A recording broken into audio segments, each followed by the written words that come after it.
You're watching the Steelers Talk post-game show. I'm your host, Jack Sperry, and today we actually filmed this video when we were on the Steelers Talk live watch party, and we got a live update on TJ Watt when we were getting close to the end of the video.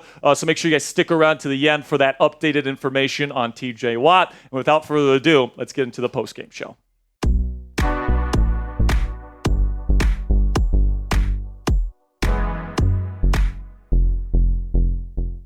Welcome into Steelers Talk. I'm your host, Jack Sperry, and today the Steelers take a loss here, multiple possession loss to the Philadelphia Eagles by a final score of 27-13 in a kind of suffocating loss for the Steelers. But honestly, guys, I predicted the Steelers to lose this game. The biggest potential loss coming out of this game is not the game itself. It's potentially to superstar edge rusher TJ Watt, who left the game late. He was holding his foot area on the field. After the injury, he was able to walk off the field on his own power into the blue medical tent and off the field, but they deemed him out immediately, which does not sound good for his prospects. If it's a foot injury, we did get a report that he had to go to an x-ray room. At the time of me recording this video, it is not confirmed. I want to make that abundantly clear, but it certainly seems like they're checking for a Jones fracture or foot fracture of some sort in TJ Watt's foot. Hopefully those x-rays come back the way that we want them to come back, and hopefully TJ can come back for the rest of this season at some point, and especially the postseason. The injuries today, TJ comes out with what we think is a foot. Ankle injury according to Mike Tomlin, low ankle. So according to Tomlin, who's speaking to the media as I'm speaking right now, it is an ankle injury, a low ankle injury. So that points to a sprain, which means that he could come back. All right, so that is actually good news here, breaking news here on the Steelers Talk post-game show. But also Donte Jackson left again with a back injury. He left the game last week with a back injury. And then it seems like every single week Donte has some sort of ailment that he's dealing with. Also Justin Fields. He came in for one play, got a 17-yard rush, but then he had an abdomen injury. Hopefully he's okay for future games. We'll keep you guys updated on these guys' status as the week goes on. And if we get an update on TJ Watt, I'm going to get a video up later tonight or tomorrow morning. So my biggest takeaways here. Biggest loss wasn't the aim. All right, I predicted the Steelers would lose this game. Going into Philly, when you haven't won in that place since 1965, expecting to do that without your number one receiver, without Deshaun Elliott, without Larry Ogunjobi. I mean, it was a tall task, man, and it was really going to require a really, really disciplined and well-coached football game to pull it off. And unfortunately, we didn't get that level of execution from the Steelers today. But I didn't necessarily expect that. I thought this was the toughest game on the Steelers' schedule this year, and it proved to be that way with that 27-13 game. The Eagles had like a 10.5-minute drive to finish out the game. I mean, just absolute suffocating final drive from the Eagles there. But TJ Watt, man, it's definitely going to be the story coming out of this game. Hopefully he can come back. Now that we know that it's a low ankle injury, we hope that it's not a broken ankle. But if it's some sort of sprain, there is a chance that he could potentially return for the postseason. So we'll keep you updated on his status specifically as the hours go on here.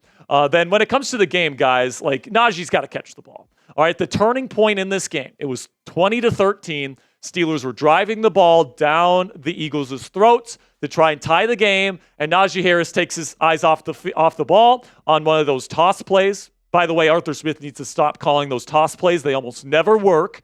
But this time, it opens up the opportunity for your running back to not have his eyes on the football.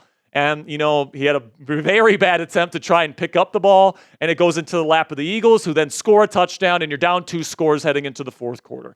That was the turning point in the game. Najee's got to be better. And at this point, guys, I'm looking at Najee Harris with all the great running back talent in the NFL draft next year. Right now, it's definitely not looking like I would pay Najee Harris a big-time contract to come back next year. Still got a little bit of time to prove that he's the guy here in Pittsburgh. But at this point, man, especially after that fumble, it's definitely not looking too great for Double Deuce. So who do you guys blame for the loss today? Do you blame Russell Wilson for not having his best game? It might have been actually his worst game as a Steeler today.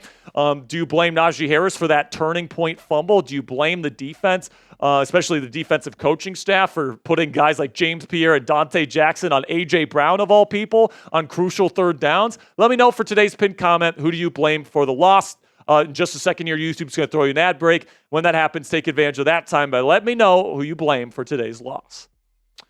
Plain and simply, guys, this game comes down to too many missed opportunities, all right? When you go into an opposing team like the Eagles, who have won 9 straight When you get opportunities, you got to take advantage of them. And the Steelers had their opportunities in the first half of this ballgame. All right, you got a big forced fumble from T.J. Watt. Then you had a fumble at the 11-yard line on special teams.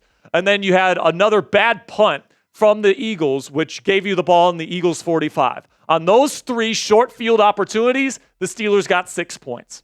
It's unacceptable, man. You got to get at least like 13, 14, even up to 20-something points. You got to get something, 17 points. You got to take advantage of those opportunities when you're playing in Philadelphia, when you know how good that offense is in the fourth quarter. When you get those opportunities, you have to capitalize. And unfortunately, once again, the Steelers offense came out of the gate cold. So coming up here on Steelers Talk, more takeaways from this week's loss. I got 2 more for you guys. And then also there is some good news for the Pittsburgh Steelers after today's NFL action that we'll get to at the end of today's show. But before we break that down, let's have word from our sponsor here at Prize Picks, which is the best place to get real money sports action this football season. Join over 10 million users and sign up today. Prize Picks invented the flex play, which means you can still cash out if your lineup isn't perfect, and you can double your money even if one of your picks doesn't hit. Prize Picks puts their members first, so all withdrawals are fast, safe, and secure. When my picks hit, I can get my money in as quick as 15 minutes. Also, Prize Picks now offers Venmo for quick and easy deposits and withdrawals into your account this sports season. Sign up today and get $50 instantly when you play just $5. You don't even need to win to receive the $50 bonus. It's guaranteed. Prize Picks also offers weekly promotions that can lead to big payouts like Taco Tuesday, where every Tuesday, Prize Picks discounts select player projections up to 25% to provide even more value for your lineups. You guys can see our projection today didn't do too well, but if you guys want to do a better job and you think you know ball more than me and Coop, you guys can prove it right now by downloading the Prize Picks app today and using code CLNS to get $50 instantly after you play your first $5 lineup. That's $50 instantly when you use code CLNS after playing your first $5 lineup on the Prize Picks app today. Prize Picks, run your game. So it was very obvious to me that the Steelers offense is still missing George Pickens, and by a lot. And, we saw it last week in the first half against Cleveland, missing that number one presence, that true number one guy that you can trust on the outside. This team already had kind of a lackluster wide receiver room. Let's be completely honest about it with George Pickens. All right, you take George out. We knew it all season long. We knew it all offseason when this team was looking for a receiver. If George Pickens gets hurt, this passing offense is going to be limited. Now, Calvin Austin made some nice plays today. I thought Russ made some better throws in the second half and towards the end of the first half. But you're definitely still missing George Pickens. And honestly, I'm not loving his chances of playing next Saturday against the Ravens. And if this offensive production these last 2 weeks are any indication, it's going to be a tough sledding offensively once again when this team goes to Baltimore next Saturday if he's out. Then the final takeaway that I have here is that it's time to go dancing because the Steelers will be playing postseason football this year. Both the Miami Dolphins and the Indianapolis Colts lost today, which means that the Steelers clinch a playoff berth for this season. So the second straight year that they will make the postseason. And, you definitely hope at this point with 3 games left, you got Baltimore. If you win next week, you win the division. So hopefully they can do that. But down the stretch here, you're just hoping you get to the postseason healthy and healthier than where you are right now. George Pickens still working his way back from a hamstring. Deshaun Elliott now working his way back from a hamstring. Larry Ogunjobi working his way back from a groin. And now we got this T.J. Watt debacle here. If TJ's out for the season, you do have a very good edge rusher group still. You got Alex Highsmith and Nick Herbig, and you got Preston Smith as a decent rotational guy. But TJ Watt leads the league in forced fumbles. Like his game-wrecking ability to turn the ball over, all that different stuff, attract attention from an opposing offense. I mean, it's completely a game-changing presence. And if you lose TJ Watt for the postseason, any postseason game, it's going to limit the Steelers' chances of winning once it's time to go dancing. So grade the Steelers' performance today. The Steelers do clinch a playoff berth. That's nice, but you do take a kind of tough loss today. A, B, C, D, or F. Grade it for me down there in the comments section. I got to give it, D+, maybe a C-. Tough day at the office for sure. Didn't take advantage of opportunities. You gave them the football in a crucial moment with that Najee Harris fumble, and I think that was the pivotal moment of the game that ended up sealing it. So I'm going to go with a D+. Let me know your grade down there in the comments section. So Coop has an update for us here on TJ Watt. We got an update. TJ Watt said he rolled his ankle, x-rays negative, asked if he'll be able to play next week. He said we'll have to wait and see. So it sounds like it's not bad. So it's good news on TJ Watt here, guys. TJ Watt, it looks like it's going to be an ankle sprain. It's not a broken ankle. So we'll see how severe it is. and you give him 3 weeks here to heal up. TJ Yes. Watt does not play another snap in the regular season. Correct.